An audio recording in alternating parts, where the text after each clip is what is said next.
Les titres de ce journal, le ministre d'État, ministre de l'administration territoriale et de la mobilité, Émile Zerbo, a échangé avec les acteurs de l'organisation du Hajj 2025 pour une réussite de cette édition. À l'image de l'édition précédente qui a été un succès, l'ensemble des acteurs sont invités à maintenir la même dynamique. Le premier vol aller est prévu le vendredi 16 mai. Et puis, nous vous faisons également voyager au cœur des riches coutumes et traditions du Burkina à travers l'instrument de la parole et des traditions, le bendré. Cet instrument de musique traditionnelle burkinabé que nous découvrons avec Wen Benido, le bendré national. Élément à suivre dans cette édition. Mesdames et messieurs, bonsoir et ravi de vous retrouver pour le point de l'actualité sur Savannah TV. Bienvenue à tous. Et pour débuter, le président du Faso, capitaine Ibrahim Traoré, martèle dans une interview à Sputnik, média public russe, que le terrorisme va bientôt prendre fin au Burkina Faso sans donner de délai. Le chef de l'État, répondant aux questions de la journaliste, a abordé la question des accusations du général américain, commandant d'Africom Michael Langley. Un extrait qu'on vous propose. Je ne sais pas ce qui s'est passé avec ce général. Il y a un souci quand même. Et je souhaite peut-être qu'il fasse son mea culpa. Si on l'a envoyé, qu'il comprenne que ce n'est pas la bonne mission. Si on l'a trompé, qu'il le dise publiquement, ou si ne devant le Sénat qu'il s'est trompé. Ou aussi si c'est une mauvaise intention, eh bien, nous allons l'affronter comme il le faut. Parce que tout ce qu'il a dit, c'est du mensonge. Et c'est très vilain de voir un adulte mentir, de voir un adulte officier général d'une grande armée mentir. C'est très grave.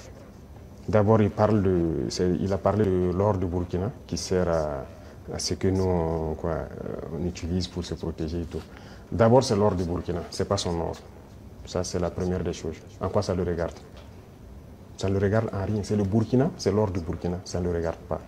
Deuxième chose, il ment.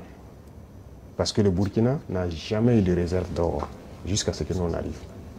C'est nous qui avons commencé à réserver l'or au trésor du Burkina Faso. Sinon, il n'y avait pas un seul gramme de réserve d'or au Burkina. Ça veut dire que c'est un menteur encore. L'autre chose, quand il dit qu'on utilise pour se protéger et tout, on est libre. Si le peuple a décidé qu'on le gouverne, nous avons le devoir de nous protéger. Donc on est libre. En quoi ça le regarde? Et le volet qui m'a le plus fait mal, pas parce qu'il est général ou parce que c'est un Américain ou quoi, c'est parce que c'est un noir. Et ça fait très mal de voir qu'on utilise un noir pour combattre un noir. Et je pense que s'il a entendu cette interview, il doit se regarder dans un miroir, avoir honte, sortir, dire que bon, on m'a fait un faux rapport, je regrette. Il doit le dire publiquement. Si c'est un faux rapport, on l'a fait. Parce que c'est possible. Si on l'a envoyé pour créer un problème au Burkina, comme ils ont l'habitude de le faire, eh bien, on va s'apprêter, on va les attendre. Je vous l'annonçais également en titre, le comité national de suivi du pèlerinage à la Mecque coiffé par Émile Zerbo, ministre d'État, ministre de l'administration territoriale et de la mobilité, a échangé hier avec les acteurs de l'organisation du Hajj 2025.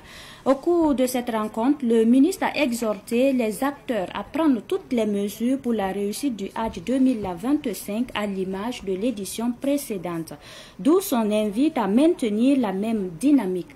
Par ailleurs, le ministre a salué l'engagement du comité de suivi ainsi que la contribution active de la FAIB dans la résolution des difficultés rencontrées lors des éditions précédentes. Il a également mis en garde contre les tentatives de pèlerinage clandestin.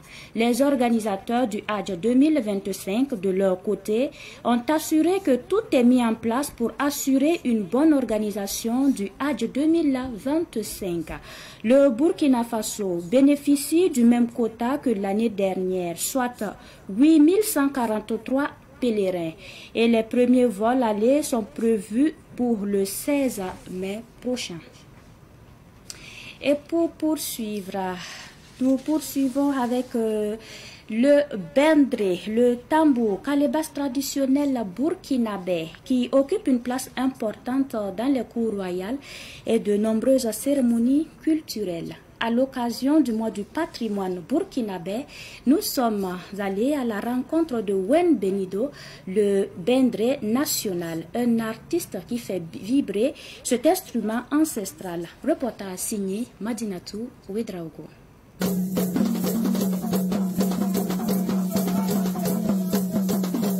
Le bendré ou tambour calebasse est un instrument traditionnel intimement lié à la chefferie coutumière au Burkina Faso. Il ne résonne traditionnellement que pour honorer les rois, les chefs traditionnels et pour accompagner les moments forts de la vie communautaire, mariage, décès et autres rites sacrés. Il est un symbole de respect et de reconnaissance de l'autorité coutumière, selon le bendré national Wen Benido. On bat le tambour partout. Dans le passé, c'était une tradition. S'il y avait un décès, tant qu'on ne battait pas le tambour, on n'enterrait pas la personne. On bat le tambour pour les funérailles, les mariages, toutes sortes de cérémonies, qu'il s'agisse d'une bonne ou d'une mauvaise nouvelle. Quand un sage ou un chef de village mourait, c'est le tambour qui annonçait à la population que le roi n'était plus. Le tambour intervient donc partout. Wen Bego, connu sous le nom de Wen Benido ou encore le bendré national, est l'un de ceux qui perpétuent cette tradition. Pour lui, jouer du bendré, c'est vivre sa culture. Pour moi, ce n'est pas un choix, c'est une question de famille. Mon nom de famille est Sienbeo, ce qui signifie je vais commencer demain. Je vais commencer au palais du roi demain. Se lever tôt pour commencer demain. Nous sommes une famille de Benda. C'est comme d'autres familles où certains sont forgerons, d'autres des Nyons aussi. Nous, par exemple, sommes une famille de Benda.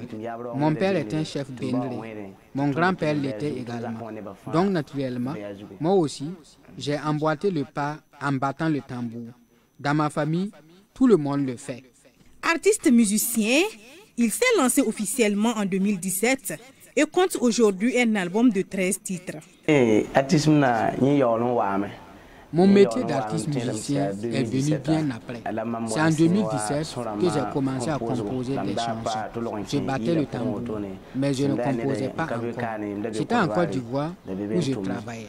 C'est quand j'ai quitté la Côte d'Ivoire en 2017 que je me suis lancé dans la musique sans pour autant abandonner le tambour, car toutes mes inspirations proviennent de lui. Je n'imagine pas me lancer dans la musique, mais le tambour, oui, m'accompagne depuis la naissance.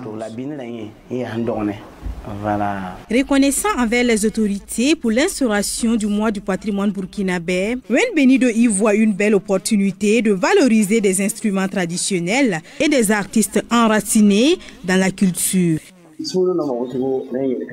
Je suis très content qu'on ait instauré le mois du patrimoine, car cela a permis de nous rappeler nos instruments de musique traditionnelle.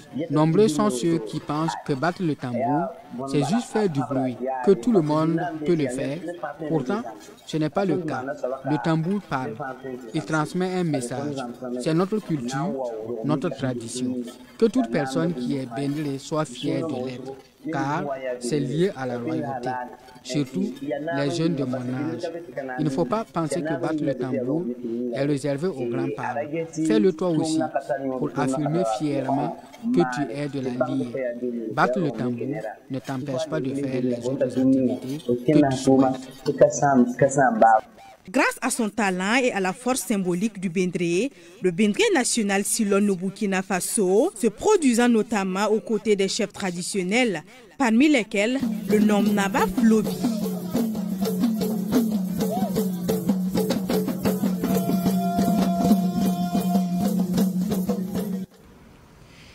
Cette fois-ci, c'est à l'occasion de la commémoration de la fête des coutumes et traditions. Le 15 mai prochain, la structure ID Production organise du 15 au 18 mai 2025 le Festival des Arts et Traditions. Un festival qui sera un cadre de souvenirs et d'appropriation des valeurs coutumières. Savan Media a rencontré le comité d'organisation ce dimanche. Prosper Guédem, promoteur du festival, et Moumouni Sylvain Tapsoba, parrain, sont au micro de Ahmed Joël Kampaouri. Ce festival se veut un cadre de rassemblement, d'apprentissage et de transmission de connaissances ancestrales en matière de culture et de tradition, ce qui a prévalu la création de ce festival. Et naturellement, on est tous africains et on a toujours nos racines. C'est du 15 au 18 mai à Karpala, entre l'université virtuelle et le palais de justice Ouagadougou. Mon appel, c'est que la population sort massivement. Voilà, toutes les ethnies, bien sûr. Nous n'avons pas d'ethnie au Burkina, nous n'avons que des Burkinabés. Bissau, Gouroussi, c'est le même pays. Afin que nous nous unissions, afin que nous nous donnons des idées et booster notre culture. Et la culture est déjà notre socle, ce qui nous permet de nous rassembler. Un peuple sans culture, c'est comme des herbes sans rayures, comme on le dit. Et naturellement, il faut que nous pouvons faire tâche d'huile afin de laisser un héritage à la génération future. Ma motivation, c'est vraiment pour soutenir ce festival, pour amener les jeunes et tous les Burkinabés à revenir dans nos traditions et nos coutumes. C'est très important. Et c'est notre richesse, c'est ce qu'on a. Et tous les enfants du Burkina doivent suivre et écouter surtout les personnes âgées, c'est très important. On va essayer de faire le festival plus grand au nom de l'empereur des Mossi. Voilà, il nous a donné l'autorisation et puis moi je soutiens aussi. Le promoteur, moi je lui souhaite tout de bon et puis beaucoup de courage et je vais le soutenir jusqu'au bout. Culture toujours, promouvoir l'art, la musique et surtout la cohésion sociale entre les populations ivoiriennes burkinabées, tel est le pari de Déco Production et Biza Production à travers le concert Sans Frontières. L'annonce officielle de la deuxième édition s'est faite ce matin au cours d'une conférence de presse tenue à Ouagadougou. Nous en savons plus avec Daouda Yamengo. Prévu pour le 16 et 17 mai prochain, le concert Sans Frontières prévoit une programmation enrichie dans le sens de promouvoir la musique et d'unir davantage les deux pays voisins, le Burkina Faso et la Côte d'Ivoire. Des artistes comme Amzi, Kayaoto du Burkina Faso et le groupe ivoirien VDA seront les vedettes de cette deuxième édition du concert Sans Frontières. Le premier objectif, c'est de rassembler les deux peuples, musicalement parlant. C'est pour ça que nous avons fait le premier acte l'année dernière et cette année, du 16 au 17 mai. En semaine-là, nous sommes au deuxième acte et encore artistes ivoiriens, artistes burkinabés ensemble. Et c'est un moment, c'est une occasion pour nous de dire à tout le monde que la paix existe au Burkina Faso. C'est pour ça que nous essayons de faire plaisir aux différentes populations. Voilà, il n'y a pas la psychose et grâce à ce que le président Ibrahim Traoré fait pour la population, pour dire qu'on ne doit pas avoir peur, on doit être unis et on doit être vigilant surtout et que seulement que la paix, rien que la paix au Burkina. Selon Désiré Kodio, l'innovation majeure de cette deuxième édition, c'est l'introduction d'un concours spécial qui récompensera le meilleur style Zouglou, incluant l'habillement et la danse. La diaspora qui connaisse la tendance musicale Zouglou, on va apporter un grain de sel pour qu'on ajoute un peu de piment, comme on le dit, à la sauce, pour demander, puisqu'il y a un style Zouglou, il y a l'habillement. Avant, les gens portaient les débardeurs, les guilles coupées, les lequets, les chaussures caoutchouc là. Voilà. Donc c'est ce style qu'on veut voir des gens le samedi. On va donner une récompense à la fille la plus mieux habillée, le garçon le mieux habillé, et puis il y a la danse zougloutique. Au cours de cette rencontre avec les médias, les organisateurs ont précisé que la chanson du groupe VDA, souvent mal interprétée, ne vise aucunement le capitaine Ibrahim Traoré. Ils ont rappelé que ce morceau date de 2003, bien avant l'arrivée du capitaine Ibrahim Traoré au pouvoir. Pour revenir sur l'album de morceaux, pas l'album de morceaux de VDA, Chapa Chapa, c'est en 2003 que c'est sorti. Ils ont fait le clip en 2023. Okay. Ils ont fait le clip en 2023 parce que quand ils ont sorti leur dernier album, ils ont fait 22 clips enregistrés. C'est pour ça qu'ils l'ont ajouté dedans. S'ils reprochaient quelque chose, ils allaient refuser de venir. Les organisateurs appellent à une mobilisation populaire autour de cette célébration des arts et de l'unité. Concert sans frontières les vendredis et samedis prochains sur le terrain de Bordougou dans l'arrondissement 5 de Ouagadougou. La 7e édition du Festival des Arts du Sud-Ouest, dénommée Faso 7, se tiendra du 29 octobre au 2 novembre 2025 à Gawa. Les organisateurs, face à la presse ce matin, ont dévoilé les grandes lignes de cette 7e édition. Cynthia Zungrana. Placé sous le thème « L'intégration culturelle au service de la paix, de la cohésion sociale et du développement socio-économique au Burkina Faso, place de l'art vestimentaire », la 7e édition du Festival des Arts du Sud-Ouest, dénommée Faso 7, met à l'honneur l'art vestimentaire de la région. Un choix qui, selon le comité d'organisation, s'inscrit dans la vision du gouvernement burkinabé. Plus qu'une simple nécessité, le mode vestimentaire est une véritable expression identitaire pour les peuples du rameau Lobi. Chaque tenue raconte une histoire, transmet une tradition. Valoriser le mode vestimentaire du Sud-Ouest, c'est permettre aux jeunes générations de perpétuer la résistance et la lutte de notre peuple pour son émancipation économique, culturelle et morale. Pour célébrer la richesse de l'art vestimentaire traditionnel du Sud-Ouest, le Faso 7 propose une programmation diversifiée. Comme activité pour valoriser la culture vestimentaire, il est prévu des ateliers de tissage, de couture et de recherche en art vestimentaire du Sud-Ouest et une exposition vente des produits vestimentaires qui mettront en valeur la richesse et la diversité du patrimoine vestimentaire du Sud-Ouest. Cette 7e édition se distingue également par des innovations majeures. Nous allons aussi cette année innover avec un dîner gala qui sera vraiment encore une étape de la mise en valeur des mets locaux, non seulement des mets locaux, et aussi des tenues traditionnelles de la région. Nous avons aussi une visite guidée des sites touristiques qu'on va inclure cette année au Faso. Le Festival des Arts du Sud-Ouest se déroulera du 29 octobre au 2 novembre 2025 à Gawa. En plus des activités autour de l'art vestimentaire, le festival proposera des concerts, des danses traditionnelles, des expositions d'art, une foire artisanale et des séances de dépistage du cancer du col de l'utérus.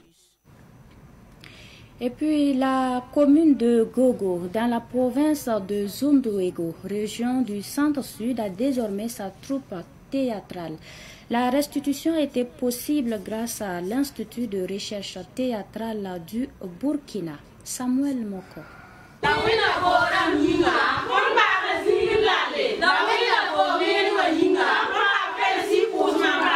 La troupe théâtrale de la commune de Gogo est composée de femmes déplacées internes. Une troupe créée grâce à l'Institut de recherche théâtrale du Burkina Faso à travers son projet Théâtre de l'apaisement. Ce concept est une fusion des savoir-faire artistiques et psychologiques pour offrir des outils d'apaisement des traumatismes à travers l'animation d'ateliers de théâtre thérapeutique. Dans le spectacle, il y a du théâtre, il y a de la danse, il y a du conte, il y a des exercices. Donc c'est tout un mélange, c'est une fusion. Donc c'est un concept qui fait la fusion des savoirs à la fois artistiques et des savoirs psychologiques. C'est presque plus qu'un spectacle parce que c'est pas juste quelque chose qu'on vient regarder, mais on vient participer, on vient se dévoiler, on vient s'apaiser, on vient expier. Donc c'est un outil thérapeutique qui aussi propose des exercices, propose de l'écoute active où les gens peuvent s'exprimer et puis propose maintenant par les actes artistiques du soutien. Nous arrivons comme une phase finale mais qui pour nous est un nouveau départ parce qu'avec l'œuvre qu'on a, c'est pas pour faire et puis arrêter. Donc avec cette œuvre, nous allons maintenant faire des campagnes de soins thérapeutiques par le théâtre. Cette nouvelle troupe a pour nom de baptême Wamanakba qui signifie ce qui vient arranger. La troupe est composée de 31 membres. Grâce aux formations de l'IRTB, nous avons même oublié que nous sommes des personnes déplacées internes. Nous sommes désormais soulagés. Nous n'avons plus beaucoup de soucis comme par le passé. On se croit maintenant chez nous.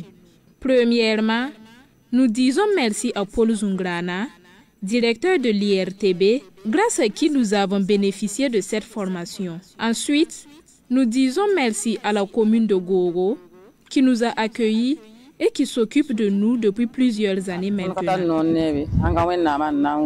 Les partenaires financiers, eux, se réjouissent de voir l'aboutissement du projet. On est très satisfait des réalisations du projet. On a été vraiment édifié par la prestation des femmes qui traitent vraiment de sujets d'actualité, qui traitent de sujets assez poignants, assez touchants. Ce sont au total plus de 90 femmes déplacées internes qui ont bénéficié des formations de l'Institut de recherche théâtrale du Burkina, IRTB, grâce au projet Théâtre de l'apaisement. Au-delà du théâtre, certaines ont été formées en perlage et en saponification. Gogo est une commune de la province de Zunduego, région du centre-sud.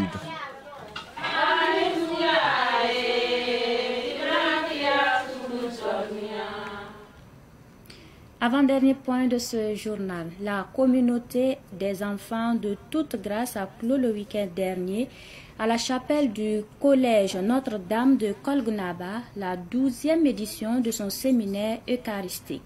Cette rencontre spirituelle a rassemblé des milliers de fidèles.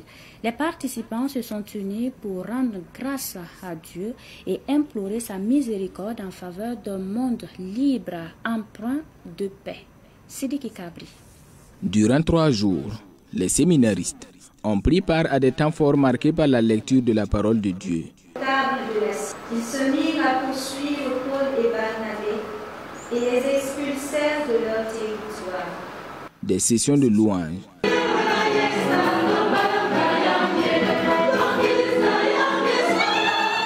ainsi que des instants de prière communautaire et individuelle.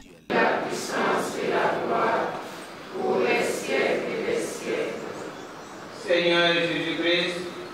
Amen. Ce climat de recueillement a permis aux participants de se ressourcer spirituellement et de vivre une expérience de foi profonde axée sur la recherche de la liberté intérieure à travers la présence du Saint-Esprit. C'était de rechercher, de recevoir la lumière et la force de l'Esprit Saint afin de vivre de la liberté des enfants de Dieu et contribuer à l'avènement du règne de Dieu dans nos lieux de vie. Et il y a eu ensuite une préparation spirituelle qui a consisté également pour les membres de ces différentes commissions de se retrouver pour prier ensemble. Et ensuite, il y a eu la messe communautaire que nous avons vécue ensemble, tous les membres de la communauté.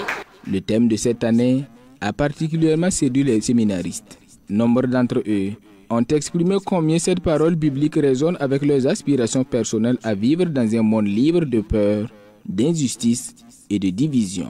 Pour ces jeunes chrétiens, la liberté dans l'esprit évoque un appel à la vérité, à la responsabilité et à l'engagement des peuples pour la paix. J'ai vu le thème de ce séminaire qui est la volonté de notre Seigneur de nous donner l'esprit de liberté, de nous donner l'Esprit Saint afin que nous nous laissons conduire pour porter du fruit à l'humanité. D'abord le thème du séminaire qui porte sur l'Esprit Saint et l'accueil de l'Esprit Saint dans nos vies. En communion avec la situation actuelle du pays, la communauté a consacré des temps forts de prière spécifiques pour le retour de la paix et de la sécurité au Burkina Faso. Nous avons prié pour la paix, pour la libération de tous les peuples. Surtout dans le contexte que le Burkina traverse là d'insécurité, nous avons vraiment prié pour que le pays soit libéré, que l'Esprit Saint nous aide. Le but également de nos prières en fait, pour accueillir l'Esprit Saint, c'est pour aller à une certaine liberté et à une certaine paix. Donc durant tout ce séminaire, nous avons porté notre pays en prière. Ce séminaire a été aussi l'occasion de rendre grâce à Dieu pour l'élection du pape Léon XIV à la tête de l'Église catholique. Et nous terminons par cette actualité internationale. Au Mali, par un décret présidentiel, le gouvernement dissout les partis politiques et les organisations à caractère politique sur tout l'ensemble du territoire. Par contre, les personnes en exercice dans les institutions politiques et administratives de l'État en vertu d'une désignation politique peuvent poursuivre leur mission sans se réclamer d'aucun parti politique. Le Conseil national de transition, CNT, le Parlement du Mali a abrogé la charte des partis politiques et le statut de l'opposition. Ainsi se referme ce Savant Soir que j'ai pris du plaisir à vous présenter. Merci à vous qui l'avez suivi. La suite du programme dans un instant.